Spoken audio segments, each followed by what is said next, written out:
Today's format is a shortened version of Oxford Union debates, which borrows from Lincoln Douglas debates, which I will summarize in voice while posting in local chat. Both debaters will take up to 2 minutes to introduce themselves and any connection to the topic, starting with the pro. Then, for the proposition, we'll take 8 minutes to make the introductory case, and the opposition will have 8 minutes, and that's when we'll have the pause, where questions from the audience for clarification only, moderated by me, only to understanding the resolution and opening arguments. And then each side will have 6 minutes of focused rebuttal, 2 minutes to summarize and make final arguments. In theory, that should be enough time for audience participation and questions. I would like to define some terms at the outset of this conversation to make sure that we are all on the same page. When we describe public funding agencies, these are in regard to national budget allocations that are funded from the governments that are held in account to each society's governance.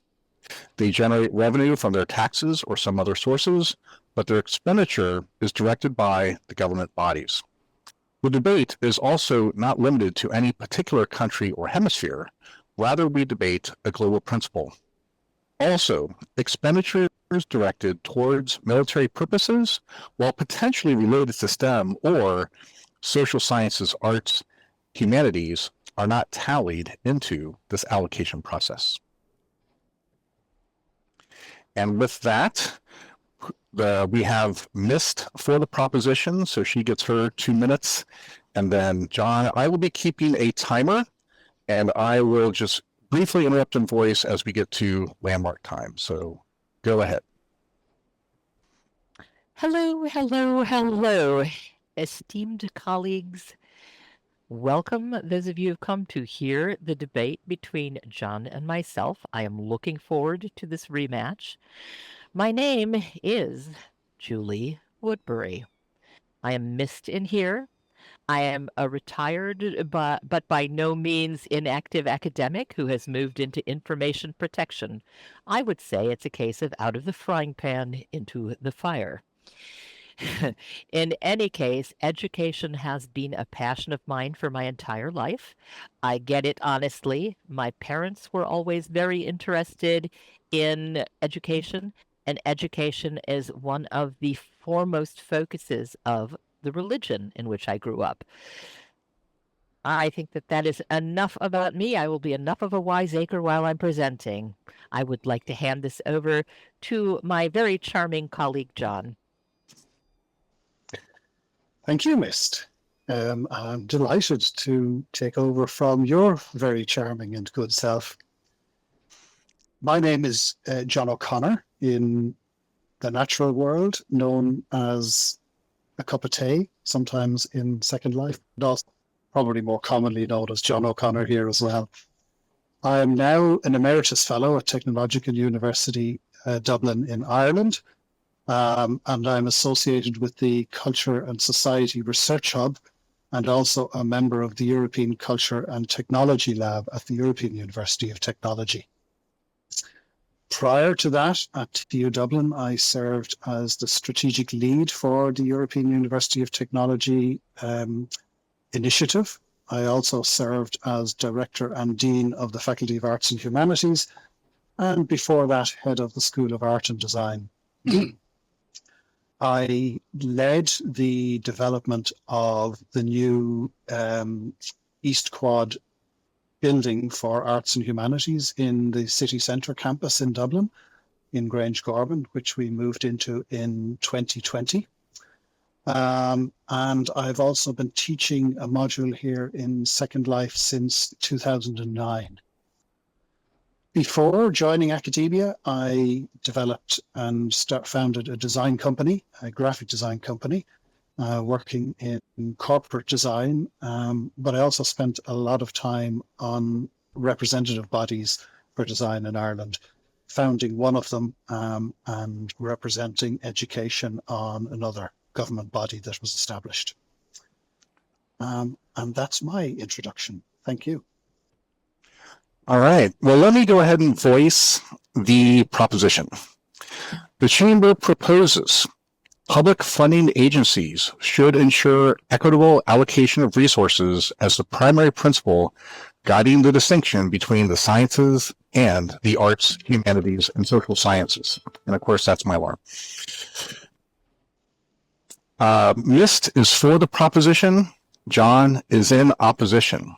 So I will now start an 8-minute timer, and Mist, I will start the timer once you start speaking, and you have 8 minutes.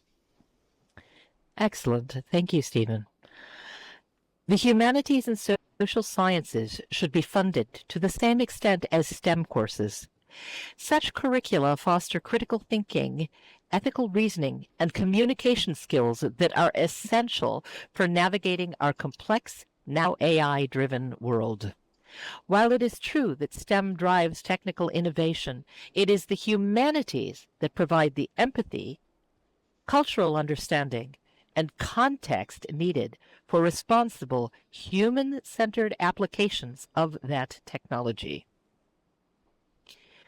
While STEM courses are important, a humanities education, including courses such as English and history, are equally so. Although the argument can and has been made that the values of the humanities and social science are not necessarily measurable in terms of economic output, they are still critical for the development of life skills. We can look at this in several ways. While STEM focuses on quantitative, so that's numeric, right? Arithmetic, mathematic analysis, and measurable outcomes. The humanities and social sciences disciplines prioritize qualitative interpretation and interpersonal skills, those important so-called soft skills such as communications, critical thinking, and empathy and cultural literacy. We will go into more depth about these shortly.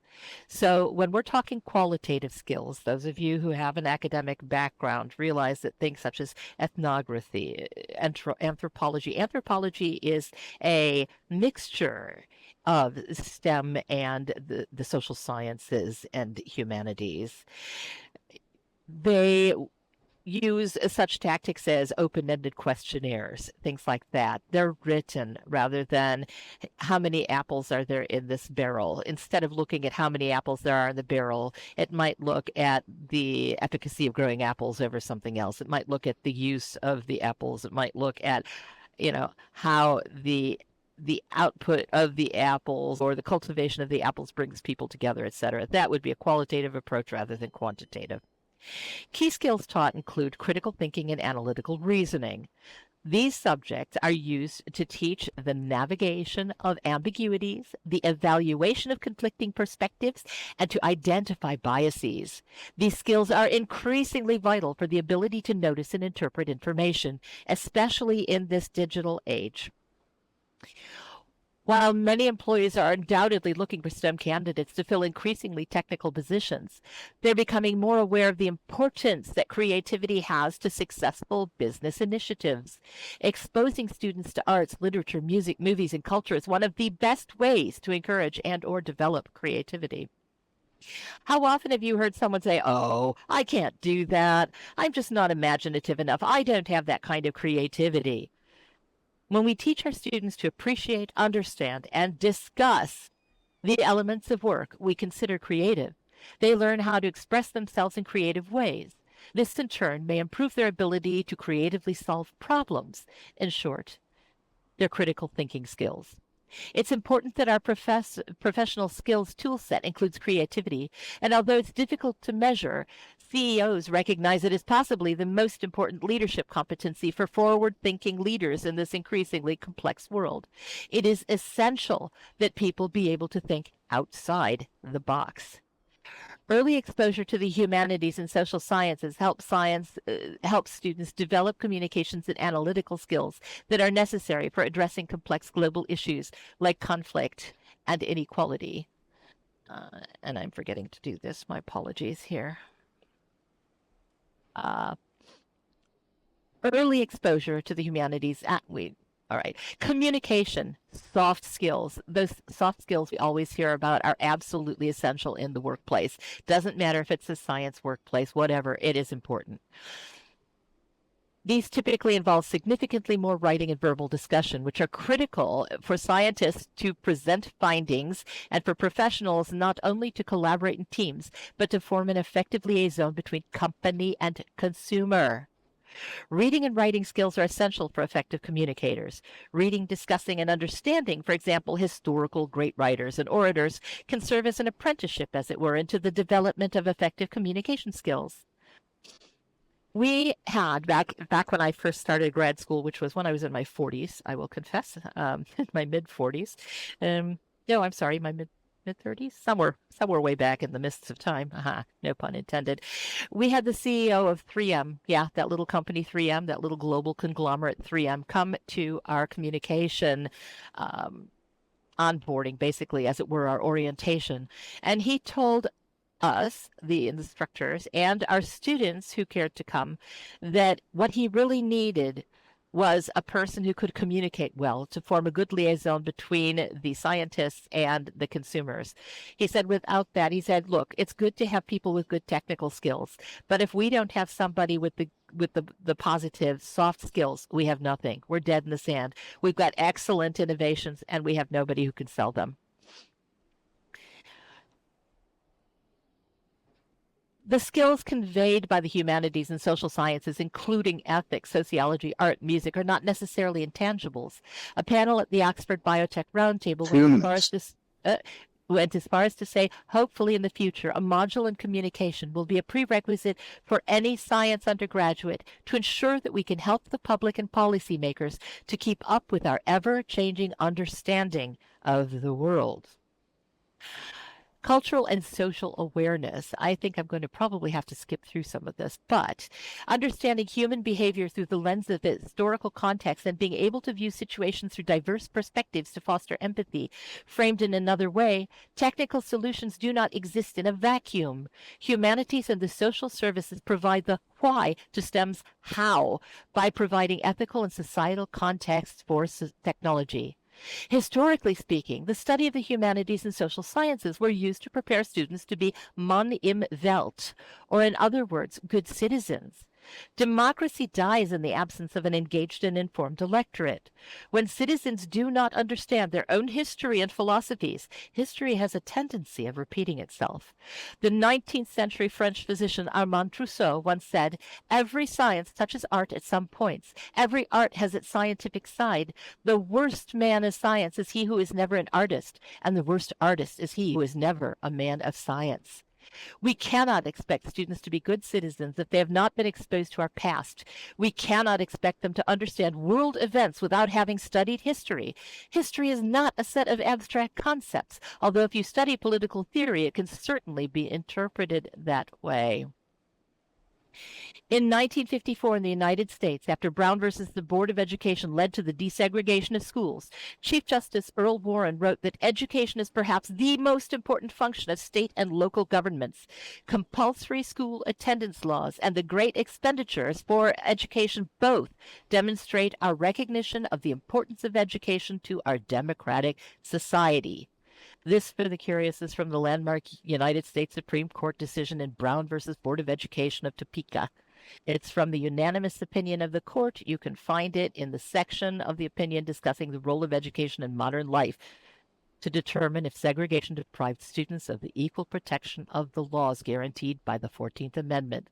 Literature, art, music, movies all can play a critical role in helping our students to become informed, conscientious, engaged citizens.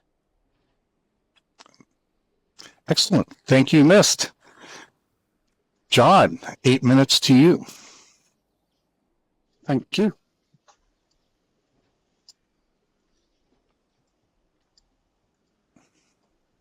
Oops, my speakeasy doesn't seem to be working. You need to have the Science Circle group active. Oh, okay. Let me activate that. Sorry for this delay. Science. Oops.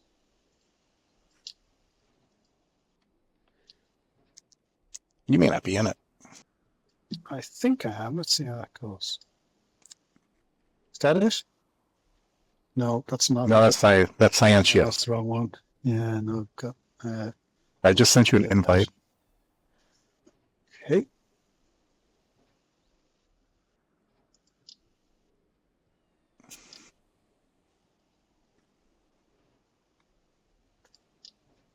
All right.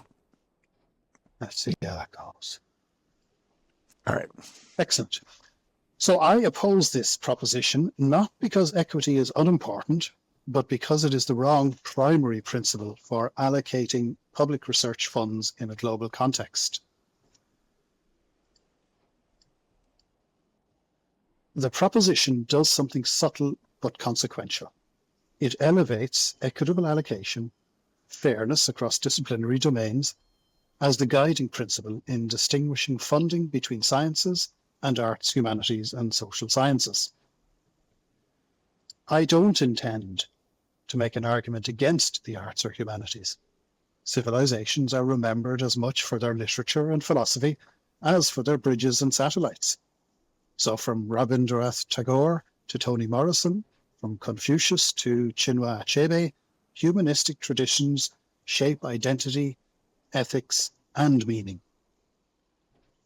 But the question before us is not cultural importance. It is fiscal equivalence. Public funding is not, first and foremost, about disciplinary fairness. It is about public goods, risk mitigation, strategic capacity, and long-term societal resilience. Equity may be a constraint. It may inform access, inclusion, and procedural fairness, but it cannot be the primary organizing logic of national and supranational research investment. Because disciplines are not structurally symmetrical, and on a global scale, equivalence misunderstands the structural realities of the 21st century. Science and technology are not merely academic fields. They are the operating system of the modern world. Modern societies depend upon energy systems, digital networks, biomedical capacity, climate modeling, agricultural science, and defense technologies. Consider the scale of global public investment in science. NASA, the European Space Agency, CERN, and the World Health Organization, for example.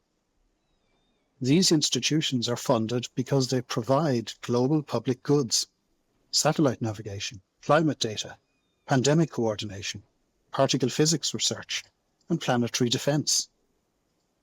When COVID-19 struck, the world turned to epidemiology, vaccine science, genomic sequencing. Vaccines such as those developed by BioNTech in partnership with Pfizer were built upon decades of publicly funded molecular biology. No comparable existential crisis required an emergency expansion of comparative literature departments. That does not diminish the humanities, but it clarifies function. Science operates at the level of global survival systems. Large-scale science is capital-intensive. So think, for instance, of particle accelerators, fusion reactors, space telescopes, genome sequencing facilities, national supercomputers. These can't be funded by ticket sales or philanthropy alone. Institutions like CERN or the International Thermonuclear Experimental Reactor exist because governments pool vast public resources. By contrast, while many arts institutions require subsidy, their infrastructure rarely demands multi-billion euro capital projects at a planetary scale. The asymmetry of cost structures makes strict equivalence fiscally incoherent. Equity cannot override existential need. The greatest global challenges today are rooted in physical and technological systems: climate change, biodiversity collapse, antimicrobial resistance, artificial intelligence governance, cyber warfare, and energy transition. The Intergovernmental Panel on Climate Change depends fundamentally on atmospheric science, data modeling, and computational infrastructure. Pandemic response depends on molecular biology and epidemiology. Global public funding must respond proportionately to existential risk. The arts can interpret climate anxiety. The humanities can frame ethical AI principles. The social sciences can study behavioral compliance.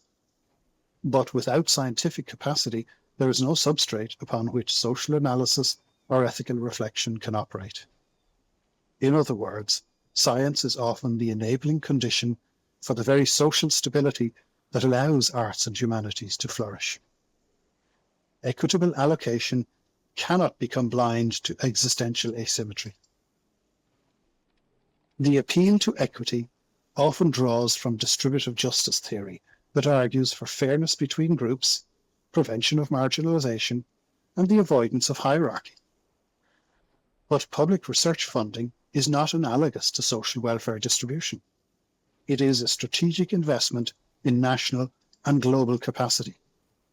A funding agency must ask, where are the largest systemic risks? Where does underinvestment generate catastrophic vulnerability? Where are returns non-substitutable? Equity across 2 disciplines minutes. does not answer these questions. Risk-weighted allocation does. In lower-income nations, the asymmetry is even clearer. Where water security, agricultural resilience, or infectious disease remained urgent threats, scientific capacity is not optional. It is foundational. To insist that equity across disciplinary categories be the primary principle risks privileging abstract fairness over immediate human survival. Justice requires prioritization when stakes are uneven. If equity becomes the primary principle, funding decisions risk becoming symbolic exercises. Balancing ledgers, and I'm skipping over some stuff here that you'll see, just to make sure I come in on time. The firefighter and the poet are both essential to society, but emergency response budgets cannot be allocated primarily on the basis of occupational equity. If equity is not primary, what should it be? I propose that public funding agencies prioritize systemic risk mitigation, infrastructure dependence, public good magnitude, strategic autonomy, and long-term societal resilience. Equity should shape access within domains to ensure diverse participation, prevent exclusion, and support underrepresented research areas. It cannot override structural necessity. So to conclude, the proposition confuses moral symmetry with functional symmetry. Sciences and arts, humanities, and social sciences are all indispensable to civilization, but they operate differently, cost differently, scale differently, and actually address different categories of risk. To make equitable allocation the primary principle guiding their distinction is to abstract away from material reality. Public funding must first secure survival systems and strategic capacity. Only then can it fairly distribute interpretive and cultural investment. And for these reasons, I oppose the proposition. Thank you. Right. Thank you, John and Mist. Just right now is to pause. I have not received any questions or clarifications in IM.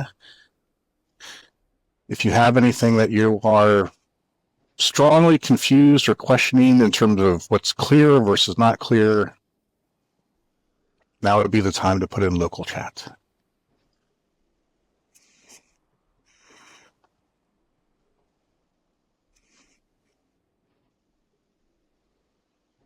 All right, then with that, what we have next is well, okay, let me, Question. Yeah, let me state it. Max Chat Noir asks, does the funding have to be all or none?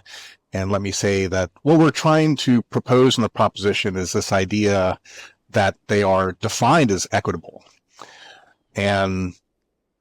equal. Well, I guess again, I think, or is equitable quite the right term? I think, John or Miss, do you want to take a stab at answering that one? I actually think Yeah. that perhaps. Oh, go ahead, John. No, you go. That's Google missed. Well, I actually suspect that John and I are of a similar orientation on this. And when I think of equitable funding, I do not necessarily think of equal funding, but I think that it is very important that these topics not be treated as if they are silos.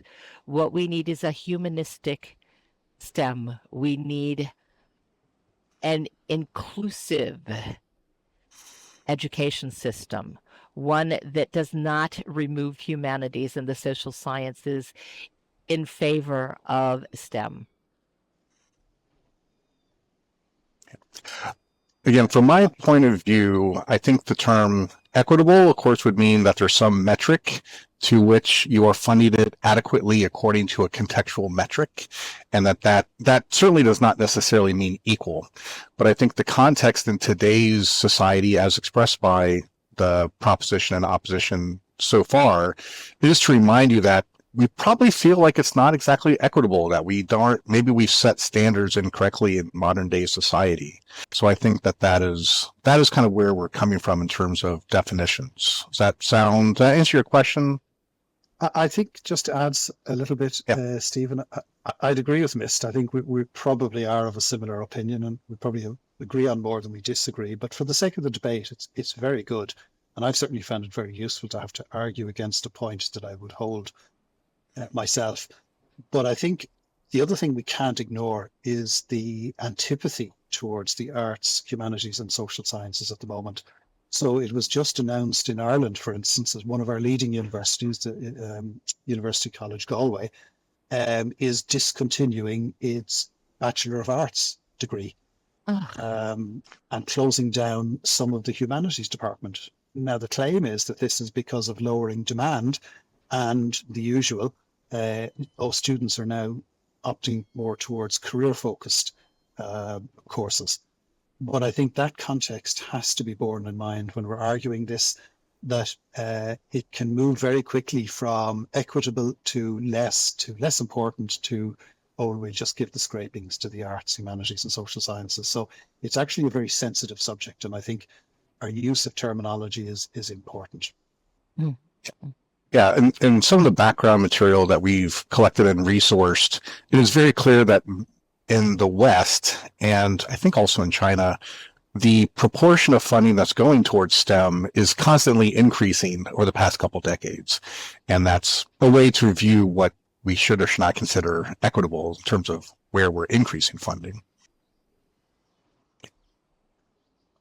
So Susan G asked again, how do you define adequate funding? I think, again, we're not getting too much specifically into this allocation or that allocation in this debate. It's more about the guiding principle of where we need to be putting funding. So in many ways, the definition of adequacy is a part and ingrained in the proposition.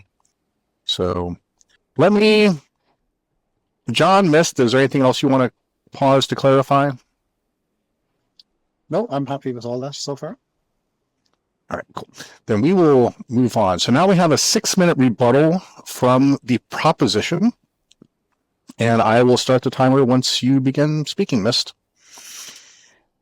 John, the firefighter and the poet are both essential to society, but emergency response budgets cannot be allocated primarily on the basis of occupational equity. I would say, brava, you, sir, are a poet. I'm not exactly sure that I would have drawn that correlation, but I am going to proceed on the basis of a few points that you raised that struck me immediately. You probably heard me typing madly away. I believe that you and I are actually similarly oriented. Remember, however, that the most rigorous technologies will fail if the bells and whistles rest atop a rusting mechanical infrastructure. And that is the case globally. With all of these wonderful bells and whistles that STEM has come up with us, we don't have people who can actually address the underlying structure. Not anymore.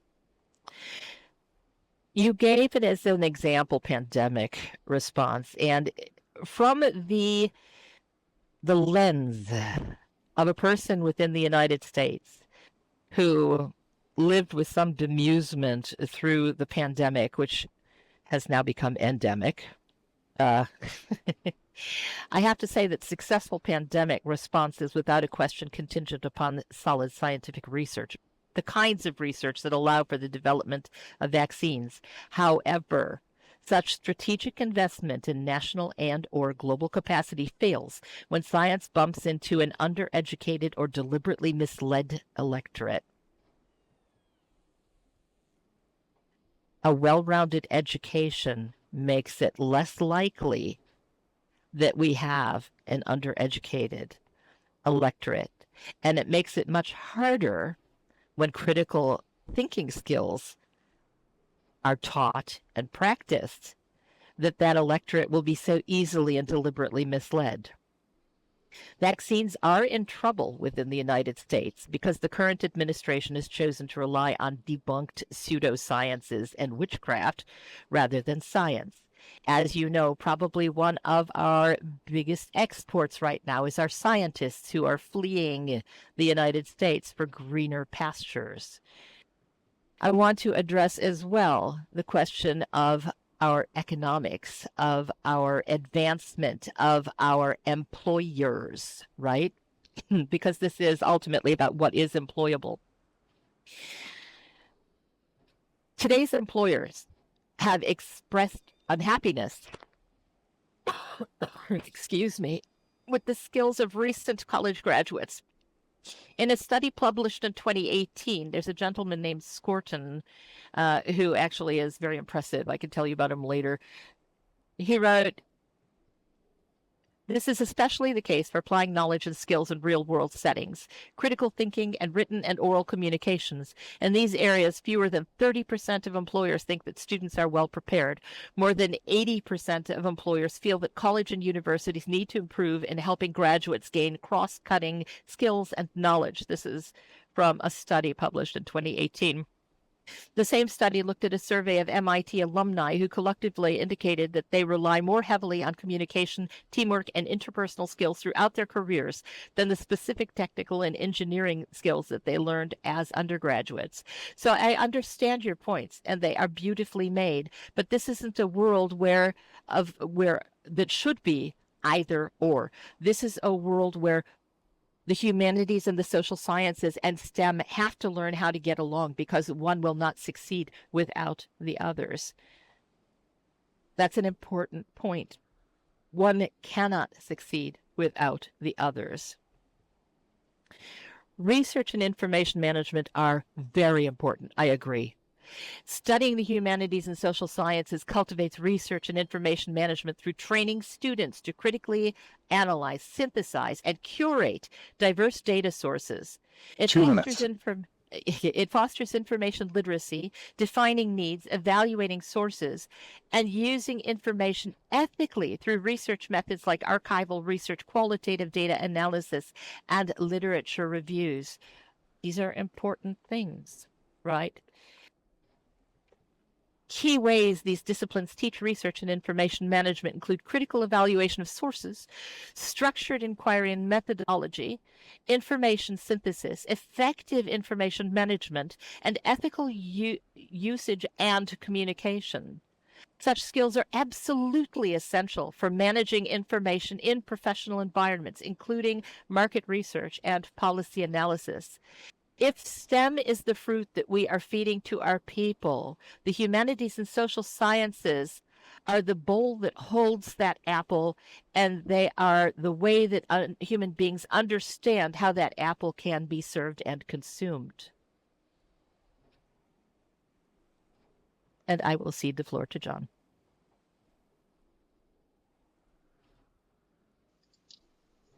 Yeah, excellent. Okay. John, I will start when you start speaking. Thank you, Stephen. Well,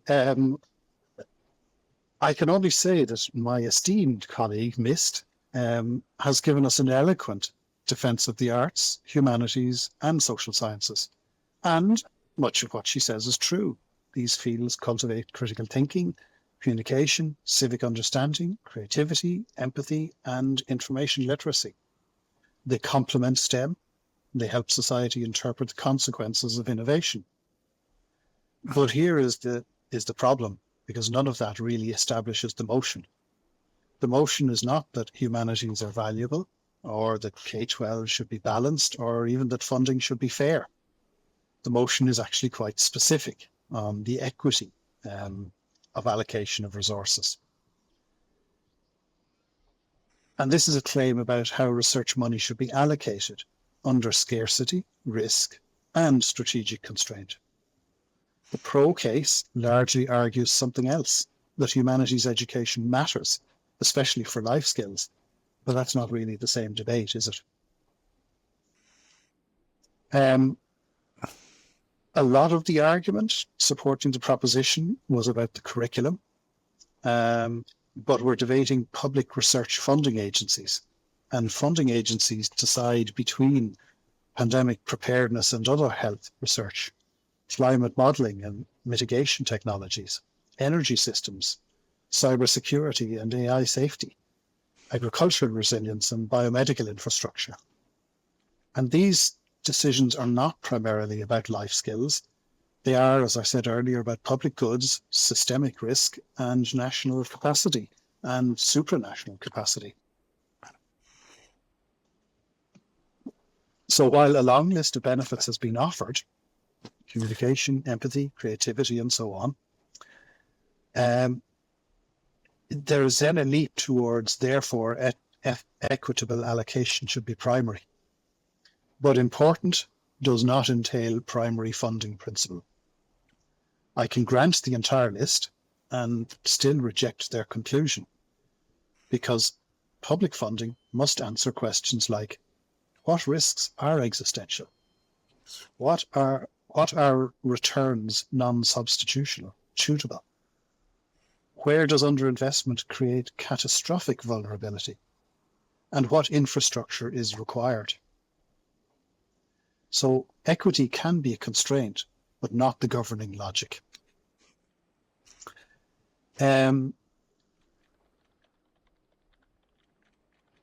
It was also argued that CEOs value creativity. Communication should be a prerequisite for scientists, and humanistic STEM is needed. And that's all very fine. But this points to integration, not fiscal equivalence.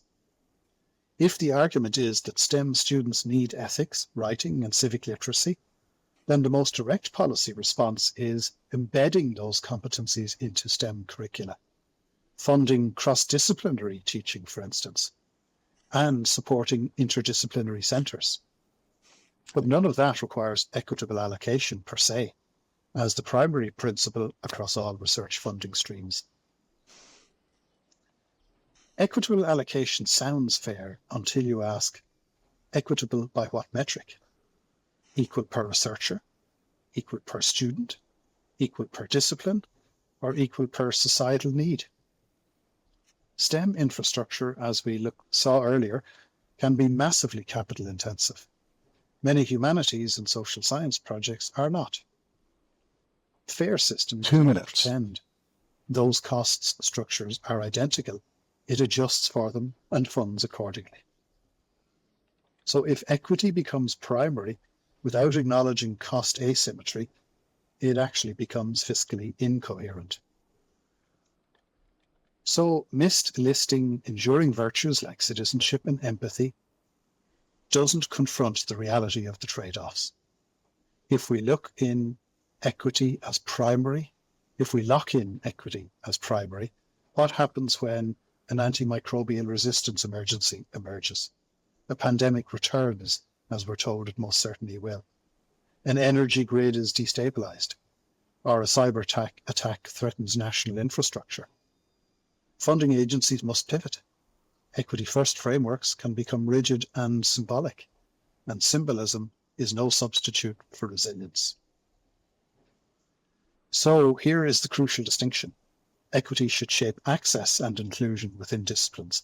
Who gets funded, whose voices are missing, which communities are excluded. But allocation between domains should be driven primarily by systemic risk mitigation, public good magnitude, infrastructure dependence, strategic autonomy, and long-term resilience. Humanities and social sciences belong in that framework, especially on governance misinformation, ethics, democratic stability, but they do not justify a single primary principle of equitable allocation across the board. So my colleague has done something rhetorically clever, but logically insufficient, I would argue. Mist, you have proven that humanities matter, but you have not proven that equitable allocation should be the primary rule governing public research funding distinctions. I can affirm the humanities, fund them robustly, and integrate them strategically, while still rejecting equity as primary, because public research funding is not a cultural appreciation contest. It is a risk-weighted investment in societal survival and capability. Thank you. Thank you, John. And with the conclusion of rebuttals, we have 2-minute summaries, in which the opposition goes first, and then Mist for the proposition gets the final word. So whenever you're ready, John.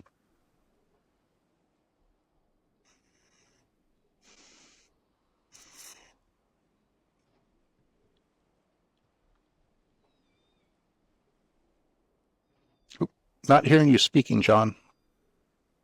Sorry, I forgot to turn on my mic.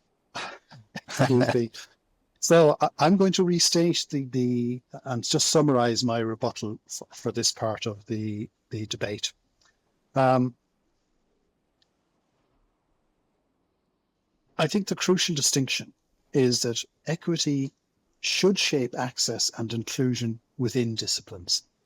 In other words, who gets funded and whose voices are missing and which communities are excluded. But I would argue very strongly that allocation between domains should be driven primarily by bigger principles. And those are systemic risk mitigation, public good magnitude, infrastructure dependence, strategic autonomy, and long-term resilience. Clearly, the arts, humanities, and social sciences belong in that framework, especially when it comes to things like governance misinformation, ethics, democratic stability, and so on. But they do not justify a single primary principle of equitable allocation across the board. So I think we can agree that humanities matter, along with arts and social sciences. But where we diverge is that the equitable allocation should be not the primary rule governing public research funding distinctions. So we can affirm the humanities, arts and social sciences as very important. We can integrate them strategically, but still reject equity itself as primary, because public research funding is not a cultural appreciation contest. It is actually a far more serious process of risk-weighted investment in the very survival of society and our capacity to continue. Thank you. And Mist.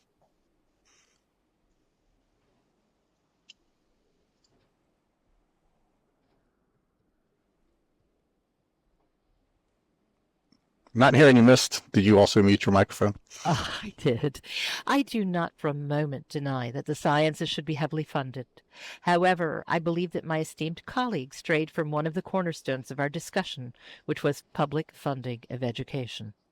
Preferring STEM curricula over that of the humanities and social sciences may give us the missile, but it will not give us the study and the knowledge, the socioeconomic and historic ecosystems, the people who are capable of determining whether or not that missile should be used. Sciences that are not supported by knowledgeable human beings are dangers. They're not advantages, they're dangers. Take a look at what is happening with AI globally. Fascinated with AI, have been for a very long time, but it will not be used well. Research from the National Academies of Sciences, Engineering, and Medicine shows that the integration of humanities in the social sciences area into STEM curricula leads to higher retention rates and better mastery of complex scientific concepts, like perhaps whether or not you should press the button on the missile. The humanities and social sciences complement STEM, and I am not advocating that they replace such studies. A humanistic STEM approach can ensure that future professionals understand the social impact of innovation. I'm going to close with a brilliant observation by American physician and academic David Jan Skorton. He is the current president and chief executive officer of the Association of American Medical Colleges. He wrote this in 2018. Today, leaders in higher education have a choice to make. They can continue to put the disciplines in academic silos, depriving students of the ability to become more well-rounded members of society. Alternatively, they can work to provide students with an integrated education that treats the sciences, arts, and humanities as branches from the same tree, and they can allow the tree to grow and flourish.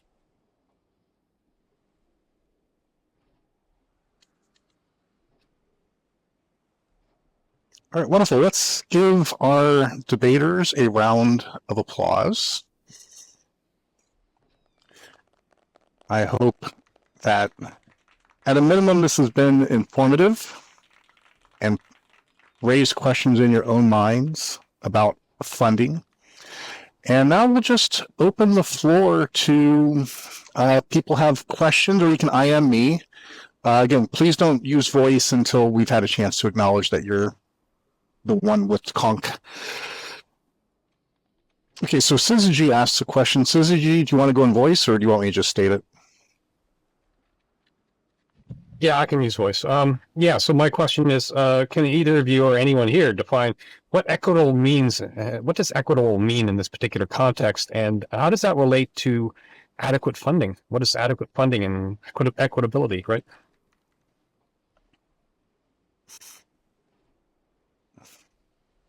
Would you like to take that, John?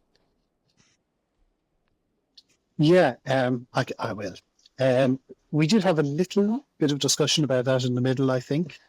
And in a way, it might have behooved us to have been a little clearer in the proposition and explained what we meant by equitable.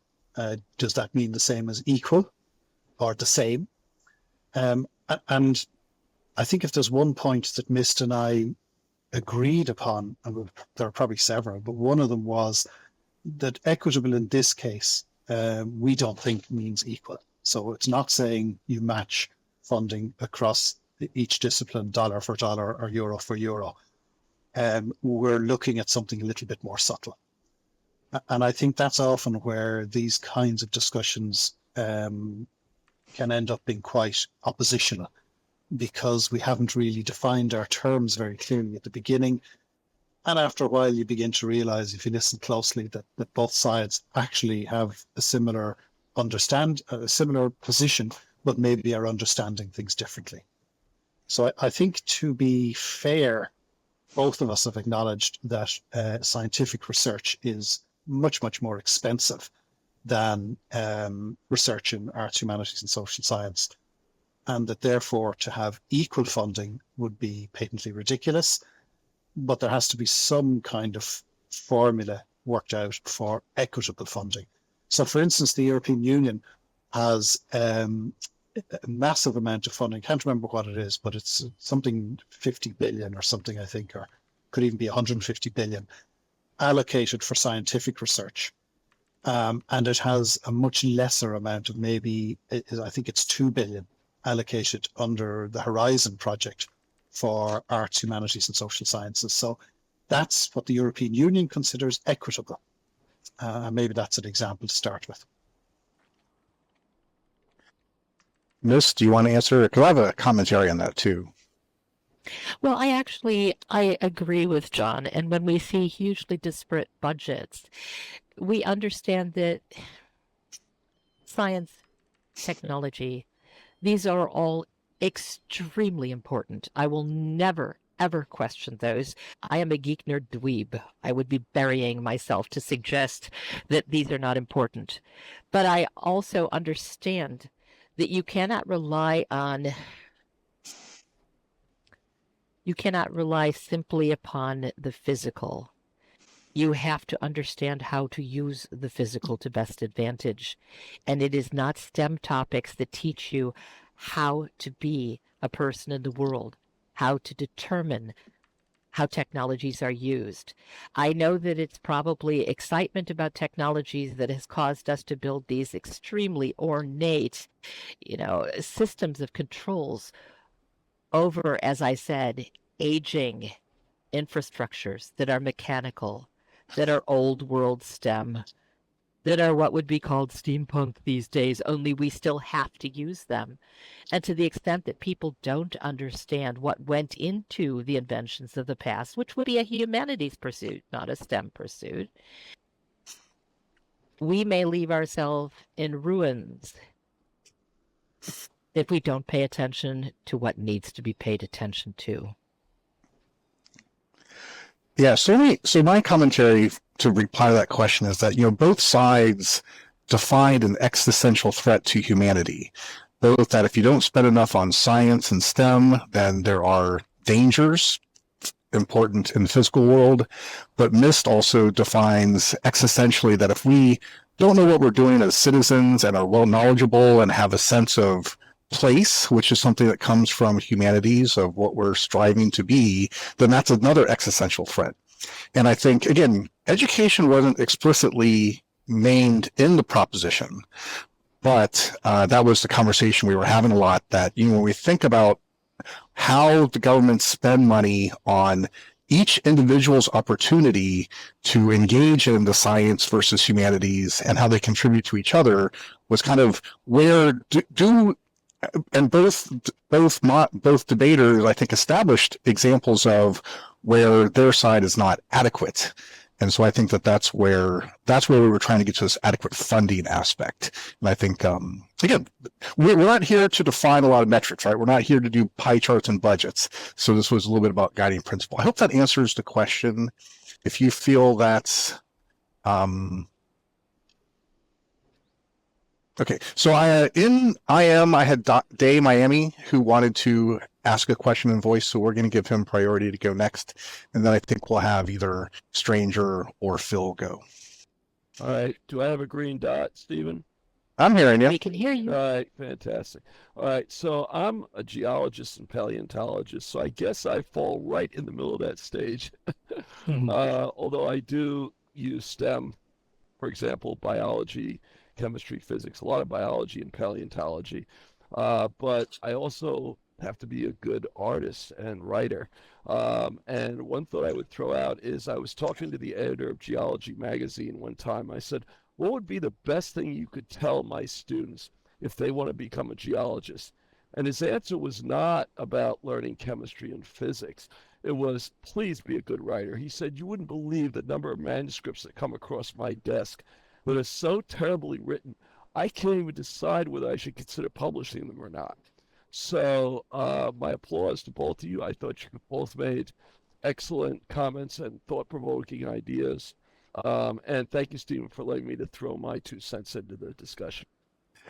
Sure, and I'll just quickly address it before handing it to John and Miss that, science communication, I think even scientists, it's getting through to them that good communication skills and justifying the why of science is an increasingly important skill, or at least to get involved in communities that help do so. So with that, John or Miss, do you want to reply to that some more? I believe I addressed a little bit of where you come from. I taught the entire argumentation umbrella, persuasion theory, the whole thing. The first cyber ethics course in 3 universities, taught for graduates and senior levels, taught for 18 years. And my PhD dissertation involved autoethnography and studying 2 asynchronous and 1 synchronous community. So I understand exactly where you're coming from. And I think I made the point that, unless I did get there in my notes, because I had a lot of notes to go from, but I think that the best scientists are those who are also very good with reading, who do a lot of reading, those who do drawing, those who engage in the arts, those who love music, because it is the humanities that allow the scientific mind to expand and to get beyond that pocket, get outside of the envelope.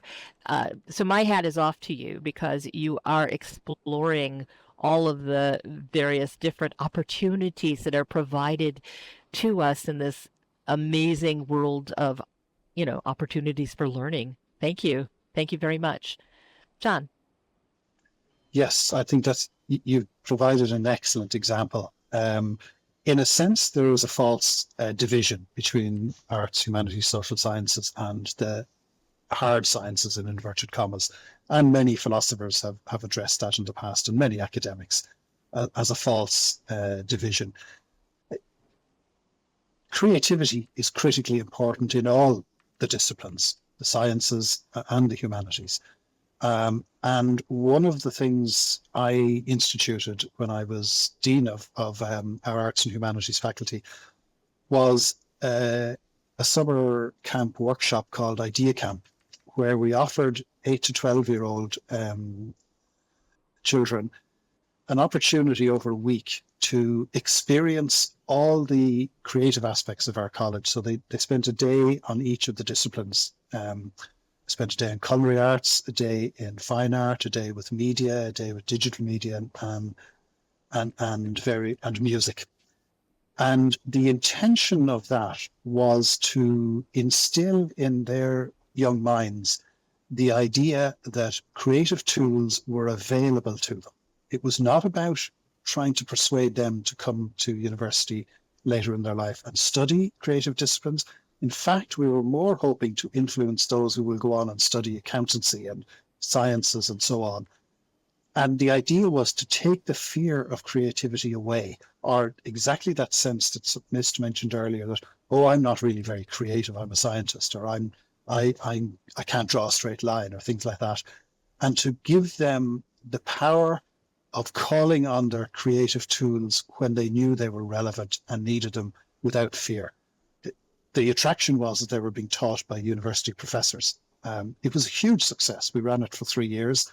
Unfortunately, and very sadly, I could never get the university to continue funding it. I could only afford to fund it at faculty level for 3 years.